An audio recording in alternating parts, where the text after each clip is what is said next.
लाइभलाई जेतिकै यस्तो जाडोमा पनि तपाईँ यहाँ उपस्थित हुनुभयो र मेरो अलिकति ढिलो भयो होला त्यसमा हामीहरू दुखी छौँ र साथै हामीले यत्रो राम्रो एउटा प्रोग्रामलाई सक्षम गर्न तुल्याउन हाम्रो समाजमा विशिष्ट व्यक्तिहरू जस्तो हामीसँग उपस्थित हुनुभएको छ र हामीहरूको यो साँझलाई रमाइलो हुन्छ र आगन्तुक दिनमा पनि रमाइलो होस् भन्ने चाहना गर्दै र विशेष यहाँ भन्नु केही छैन मेरो भन्नेमा यसरी नै हामीहरूको जागरुक गर्ने एउटा सानो अभियान हो।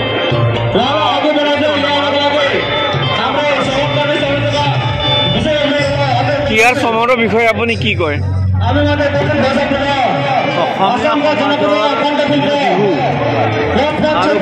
সমাজৰ তিহাৰ সমাৰোহ হিয়াৰ আপোন গতিকে মই ভাবোঁ যে তোমাৰ বৰ্তমান সময়ত বিভিন্ন জাতি জনগোষ্ঠী একত্ৰিত হৈ বিভিন্ন জনগোষ্ঠীৰ অনুষ্ঠানসমূহ আমি পৰিৱেশন কৰিব লাগে।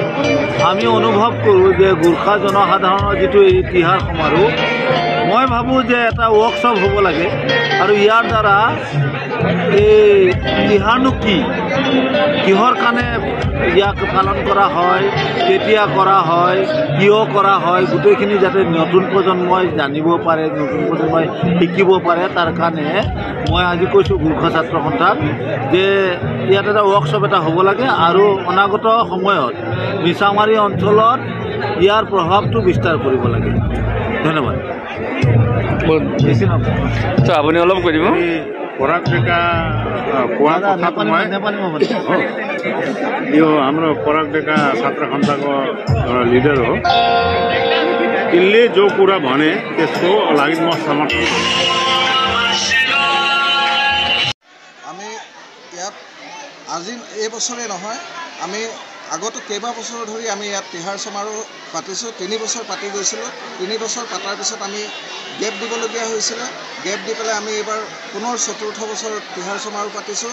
আমাৰ ইয়াত থকা সকলো নেপালী নহয় সকলো জাতি জনগোষ্ঠী সকলোৱে একত্ৰিত হৈ আমাৰ এই তিহাৰ সমাৰোহখন পাতে আৰু এই জেগাটোৰ নাম সমন্বয় ক্ষেত্ৰ।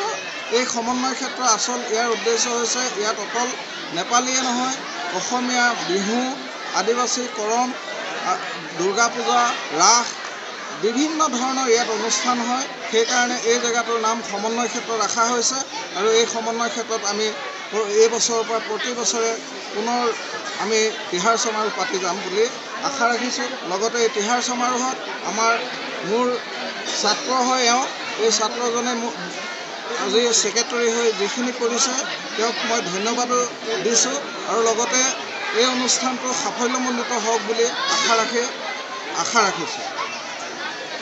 नोबेल पथार समन्वय क्षेत्र में आज 4थो वार्षिक तिहार समारोह उद्यापन भइरहेको छ। अलिक चाँडो भयो र पनि समस्त राइतको परामर्श लिँदै उहाँहरूले जित गर्नुभयो भन्दै यसपालि अलिक ढिलो भए पनि हामीले तिहार समारोह उद्यापन गरेका छौँ र सबै राइतको ढेकी परिवार नेपाली बस्ती र नोबेल उहाँहरूको सहयोगमा साह्रै राम्रै उद्यापन गरिरहेका छौँ र आउँदो अगाडि पनि 5औं वार्षिक पनि यसरी नै बृहत रूपले उद्यापन गर्छौँ भनी आशा गर्दै हजुरहरूलाई धन्यवाद गर्दछु।